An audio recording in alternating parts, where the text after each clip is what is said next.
নামাজ, রোজা, দানের চেয়েও বড় কোনো শ্রেষ্ঠ ইবাদতের কথা আমি কি তোমাদের বলবো না? সাহাবারা তো অবাক, বলে কি নামাজের চেয়ে বড় ইবাদত, রোজার চেয়ে বড়, দান করার চেয়ে বড় ইবাদত?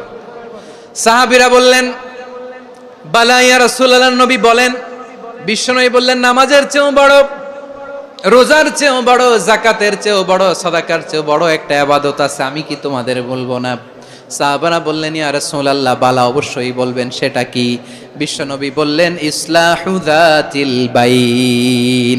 দুইজন যখন ঝগড়া লেগেছে, তোমার দুই ভাই যখন ঝগড়া লেগেছে, এই দুইজনের মধ্যে বিরোধ মিটিয়ে মীমাংসা করে দেয়া হচ্ছে সবচাইতে সেরা কাজ।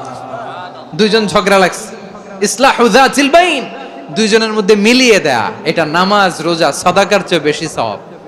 সুবহানাল্লাহ, এত আস্তে।